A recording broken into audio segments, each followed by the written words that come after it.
리딩입니다. 드디어 내일 바로 할로윈이에요. 그 전에 제가 오늘 책을 한 권 읽어드릴게요. 영어 출동 광대한 땅을 구하라. 글 김영미 문상원. 등장인물 미국 캡틴 부메랑. 신들의 정원에 근거지를 둔 캡틴 부메랑은 미국을 대표하는 영웅이다. 사람들이 어려움에 처하면 언제 어디서든 나타난다. 그런데 캡틴 부메랑에는 한 가지 비밀이 있다. 감효주 박사, 유명한 지질학 박사로 태풍의 고문이다. 하버드 대학교에 초청되어 미국 여행기를 오른다. 강태풍, 넉살 좋지만 아는 척하길 좋아한다. 고물을 따라 처음 가는 미국 여행이 마냥 들뜬 상태이다. 캐나다, 슈퍼 메이플. 미국에 캡틴 부메랑이 있다면 캐나다에는 슈퍼 메이플이 있다. 캐나다를 상징하는 단풍잎이 새겨진 옷을 입고 자연과 사람들을 지키기 위해 힘쓴다. 삼촌, 지우가 무척 좋아하며 많이 의지한다.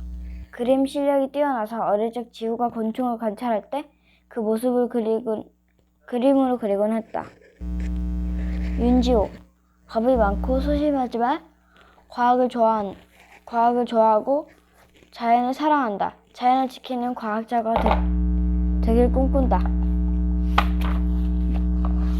이제 시작하겠습니다. 제1장 미국. 프롤로그. 신들의 정원.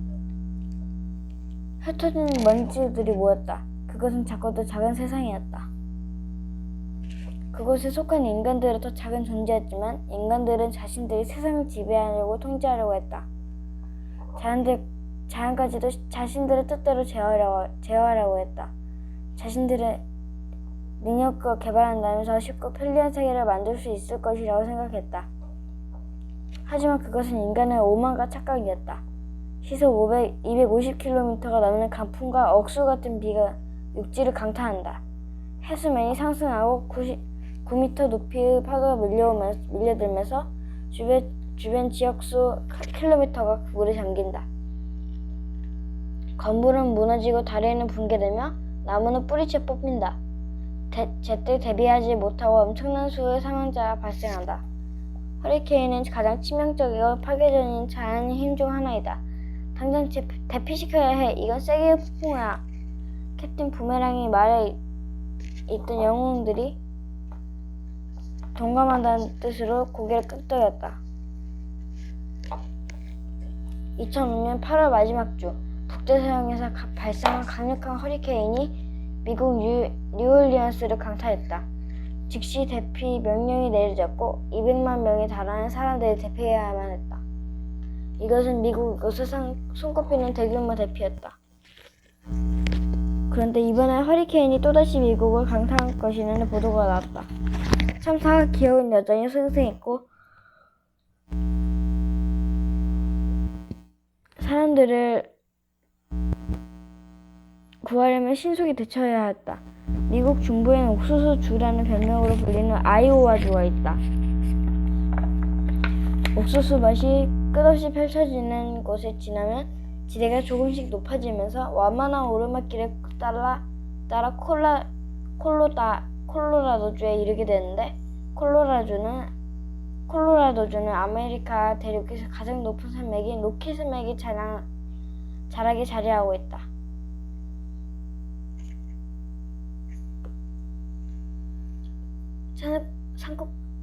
로키 산맥에는 파이크스 피크라는 불리는 곳이 있다. 겨울은 물론 한여름에도 눈이 쌓여있고 산꼭대기에는 공기가 희박해서 숨쉬기조차 힘들다. 이 파이크스 피크에서 멀지 않은 곳에 신들의 정원이 있다. 신들의 정원에는 신은 아니지만 그 정도의 힘을 가지고 있는 영웅들이 살고 있다. 이 영웅들은 북아메리카 지역 인간들의 세계를 내려다보며 그들에게 위급 순간이 다가오면 가서 구해주곤 한다. 신들의 정원은 거대한 기암절벽이 여기저기 흩어져 있어 붙여진 이름이다. 오래전 바다 밑에 있던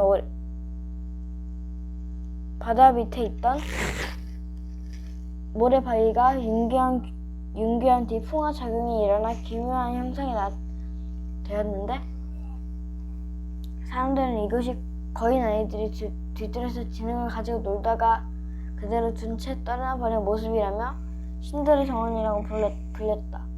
하지만 사람들은 신들의 버금가는 영웅들이 그곳에서 살고 있을 줄은 꿈에도 생각하지 못했다.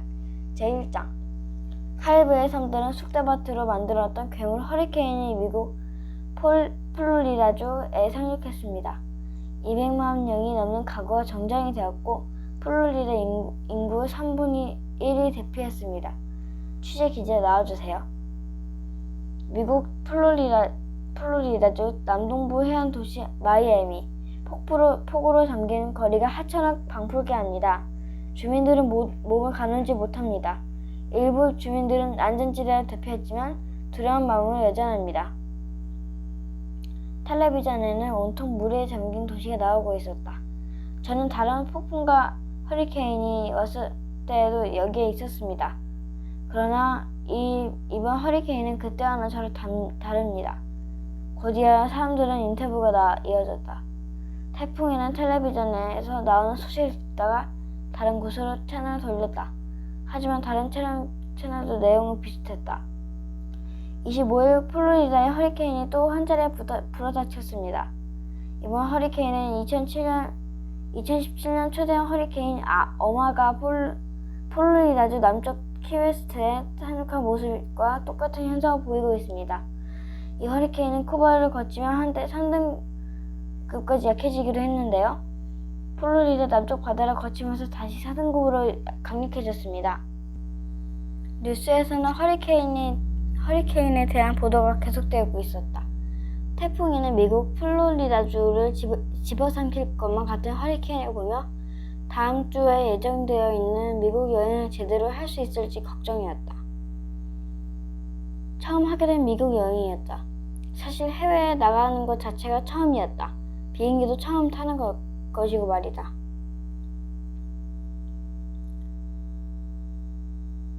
하지만 며칠째 계속되는 허리케인에 대한 보도 때문에 태풍에는 잠을 이룰 수가 없었다.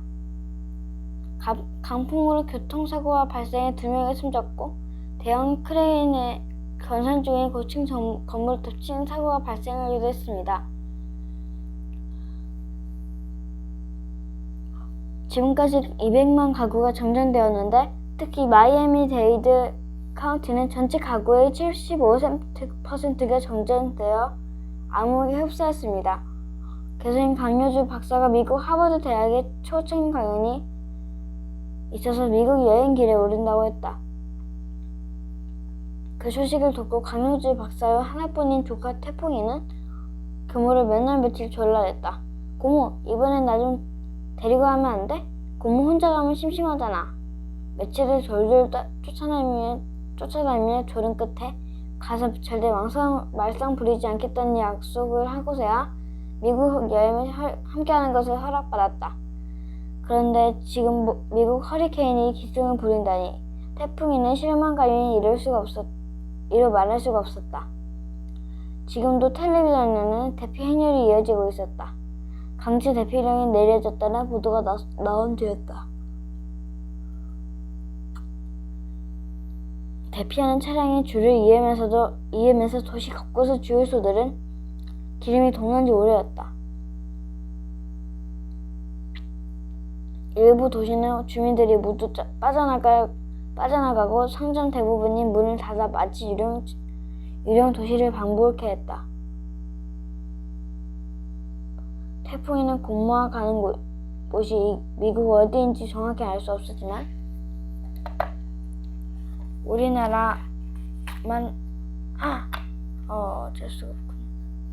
우리나라만 해도 일기예보의 서울에서 비가 내린다는 소식이 있으면 전국적으로 비가 내리는 경우가 많으니 미국도 그와 마찬가지일 것이라고 생각했다. 미국이 얼마나 큰 나라인지는 모른 채 말이다.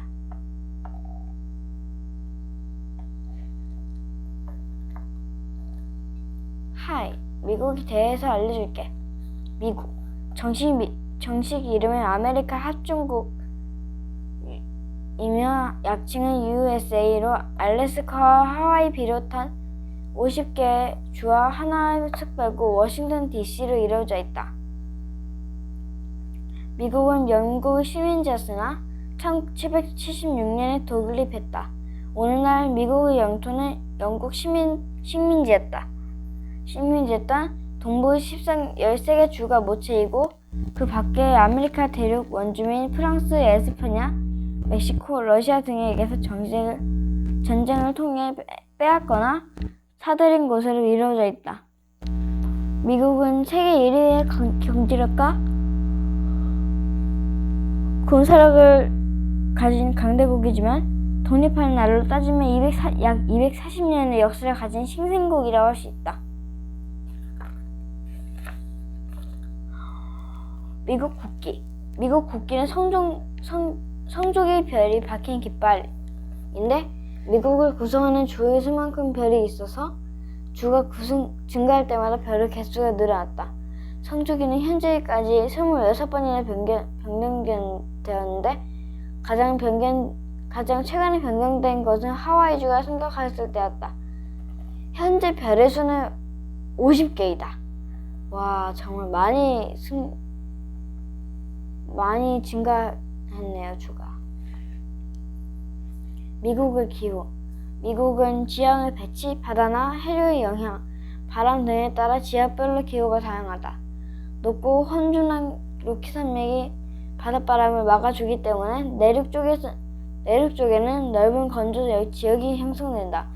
대륙 중앙부는 북쪽의 캐나다와 남쪽의 멕시코만으로부터 의 영향을 막아주는 지형이 아니어서 겨울에는 차가운 북극 기단이 남쪽으로 내려오기 쉽다.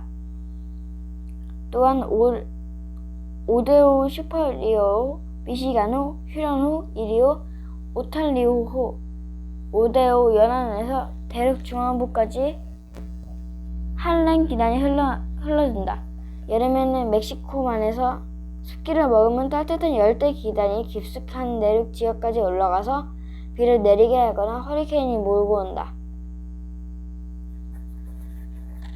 허리케인. 대서양 서부에서 발생하는 열대 저기압을 말하는데 우리말로 싹쓸바람이라고 한다. 허리케인은 폭풍의 신, 강대한 바람을 뜻하는 에스파냐어인 허리케인에서 유래한 말이라고 한다. 북대서양 카리브해, 멕시코만 등에서 연간 발생하는 허리케인의 수는 평균 10개 정도인데 태풍보다 발생 수가 훨씬 적다. 8월, 10월에 가장 많다. 허리케인은 총 5개의 등급으로 나눌 수 있는데 1등급은 간판을 파괴할 정도이다. 2등급은 지반이 약한 곳에 심긴 나무를 넘어뜨리며 일반 주택의 지붕과 유리창문을 날릴 정도이다. 3등급은 빌딩에 금이 가게 하고 4등급은 일반 주택을 심하게 파괴하거나 무너뜨리고 나무를 뿌리채 뽑아 날려버릴 정도이다. 5등급은 초강력 허리케인은 지상에 서 있는 나무는 물론 일반 주택과 작은 빌딩을 뒤덮고 강을 잇는 다리까지도 쓰러뜨릴 수도 있다. 와, 일본이 제일 많네요. 미국을 강타한 기록적인 허리케인. 2005년 8월에 발생한 카트리나는 루이지애나주, 미시시피주, 엘라베마주 등 남부 여러 지역을 덮치며 엄청난 비바람을 뿌렸다. 그중 가장 피해가 심각했던 루이지애나주 뉴올리언스에서는 제방이 무너지며 도시의 80% 이상의 물이 잠겼다. 카트리나로 인해 집계된 사망자와 실종자는 약 2,500명이 넘는 것으로 보고되었다. 2017년 9월에는 최고 등급인 5등급 허리케인 어마가 카리브해 일대를 강타하며 인명피해가 속출됐다. 허리케인 어마는 미국령 푸에르토리코 북쪽 근해에서 시속 290km의 강풍과 폭우를 동반한 채 북쪽으로 올라가는데 어마로 인해서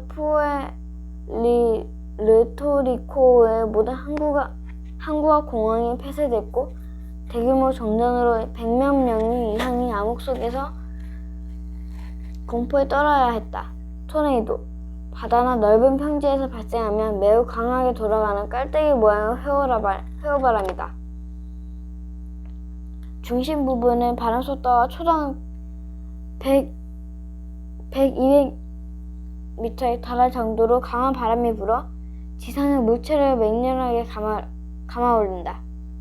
토네이도는 돌다라는 의미의 라틴어 토네이도에서 이름이 유래되었다. 미국 태평양 지역에서 주로 발생하는데 미국에서 토네이도가 자주 발생하는 이유는 캐나다에서 차고 건조한 대륙상 한대 기단과 멕시코면에서 덥고 습한 해양성 기단이 만나 강한 상승 기류를 만들어내기 때문이다. 우리나라의 경우 산악 지역이 많아서 토네이도가 잘 발생하지 않지만 바다에서는 토네이도와 비슷한 용오름 현상이 종종 일어난다. 제2장 돌풍과 폭우가 몰아치는 허리케인 시즌. 살인폭풍이 활기를 칩니다. 홍수가 일어나고 시속 240km의 강력한 돌풍이 몰아칩니다. 수백만 명이 대피합니다. 그러나 이들은 더 큰 위험이 있다는 걸 모릅니다. 돌풍과 거센 파도는 시작에 불과합니다. 이제 더 치명적인 재앙이 다가옵니다. 몇 시간 내로 땅에 스며든 폭우는 엄청난 홍수를 일으키면서 모든 것을 집어삼킬 것입니다. 불어나는 물에서 아이들을 구하기 위해 부모들 필사적입니다. 도시는 광포한 강과 맞섭니다. 그때 자연의 분노에 맞선 영웅이 등장했습니다. 제가 이 제2장에서 조금을 읽었거든요.